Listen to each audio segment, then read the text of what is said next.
नमस्कार। आज हम भारतीय संविधान के एक बहुत ही दिलचस्प और सच कहूं तो सबसे ताकतवर हिस्सों में से एक पर बात करने वाले हैं। ये है अनुच्छेद 368, यानी वो नियम जो ये तय करता है कि हमारे देश की सबसे बड़ी कानूनी किताब, हमारे संविधान को बदला कैसे जा सकता है। तो चलिए सीधे मुद्दे पर आते हैं। सबसे पहला और सबसे बड़ा सवाल यही है, क्या भारत का संविधान जो हमारे पूरे देश की नींव है, उसे बदला जा सकता है? इसका सीधा सा जवाब है हाँ, बिल्कुल। लेकिन कैसे और कितना बदला जा सकता है, बस इसी लेकिन में सारी कहानी छिपी है। ठीक है, तो आइए इसमें थोड़ा और गहराई से उतरते हैं। सबसे पहले ये समझना जरूरी है कि हमारा संविधान कोई पत्थर की लकीर नहीं है। इसे एक कह सकते हैं एक जिंदा दस्तावेज की तरह बनाया गया है, जो समय और समाज की बदलती जरूरतों के साथ खुद को ढाल सके। और ये खुद को ढालने की शक्ति आती कहाँ से है? ये आती है अनुच्छेद 368 से। यही वो आर्टिकल है जो हमारी संसद को संविधान में बदलाव यानी संशोधन करने का अधिकार देता है। समझिए, ये संविधान का एक तरह से सेल्फ अपडेट फीचर है। इसको समझने का एक बड़ा ही मजेदार तरीका है। सोचिए कि हमारा संविधान एक बहुत बड़ी और मजबूत इमारत है।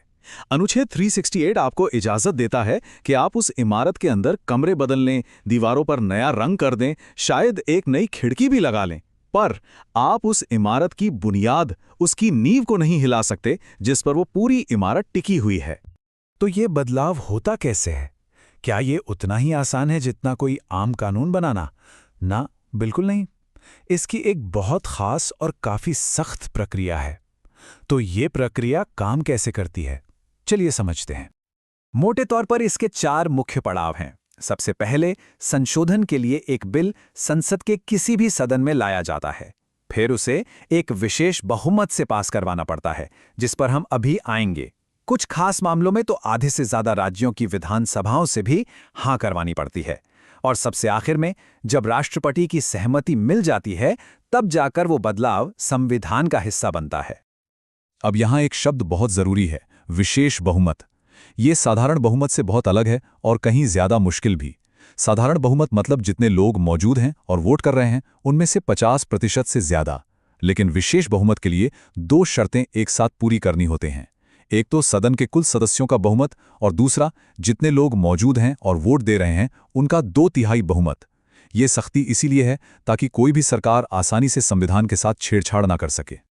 लेकिन कहानी इतनी सीधी नहीं है।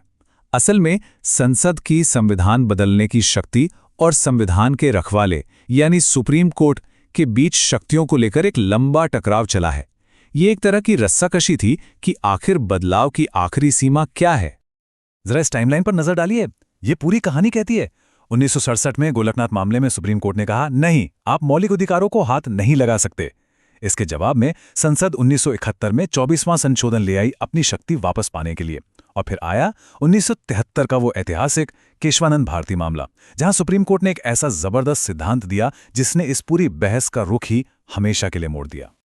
और वो ऐतिहासिक सिद्धांत था मूल ढांचे का सिद्धांत, या जिसे हम बेसिक स्ट्रक्चर डॉक्ट्रिन के नाम से जानते हैं। ये सुप्रीम कोर्ट का एक ऐसा जवाब था जिसने संसद की शक्ति और संविधान की आत्मा के बीच एक सही संतुलन बना दिया। तो आखिर ये सिद्धांत कहता क्या है? आसान शब्दों में इसका मतलब है कि ठीक है संसद, आप अनुच्छेद 368 का इस्तेमाल करके संविधान को बदलिए, लेकिन आप संविधान की उन बुनियादी विशेषताओं को नहीं बदल सकते, उन्हें नष्ट नहीं कर सकते, जो उसकी असली पहचान और उसकी नींव हैं। तो अब सवाल उठता है कि इस मूल ढांचे में आता क्या क्या है। देखिए, ये कोई हवाई बात नहीं है। इसमें बहुत ठोस चीजें शामिल हैं, जैसे कानून का राज यानी रूल ऑफ लॉ, न्यायपालिका की समीक्षा करने की शक्ति, भारत का धर्मनिरपेक्ष चरित्र, लोकतंत्र और हमारी संसदीय प्रणाली। इन चीजों को संसद चाहकर भी संशोधन के जरिए खत्म नहीं कर सकती। तो इतनी सब बातों के बाद आखिर ये सब जानना इतना जरूरी क्यों है?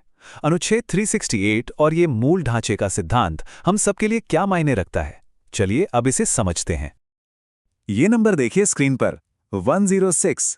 जानते हैं ये क्या है? आज तक भारतीय संविधान में 106 बार संशोधन किए जा चुके हैं। ये दिखाता है कि संविधान बदलने की शक्ति का इस्तेमाल अक्सर होता है और इसीलिए इसकी सीमाओं को समझना और भी ज्यादा जरूरी हो जाता है। और बस यहीं पर मूल ढांचे का सिद्धांत एक सुरक्षा कवच की तरह काम करता है। ये इस बात की गारंटी देता है कि किसी भी सरकार के पास कितना भी बड़ा बहुमत क्यों न हो, वो हमसे हमारे मौलिक अधिकार नहीं छीन सकती और न ही हमारे लोकतंत्र की नींव को हिला सकती। यही हमारे लोकतंत्र को स्थिरता देता है। तो हम अपनी इस चर्चा को एक सवाल के साथ खत्म करते हैं। देखिए, मूल ढांचा कोई पत्थर पर लिखी हुई लिस्ट तो है नहीं, ये समय के साथ विकसित हुआ है। तो आने वाले समय में जैसे जैसे समाज बदलेगा और नई चुनौतियां आएंगी, मूल ढांचे की परिभाषा में और क्या-क्या शामिल हो सकता है, ये एक ऐसा सवाल है जो हमारे संविधान और हमारे लोकतंत्र के भविष्य को आकार देगा।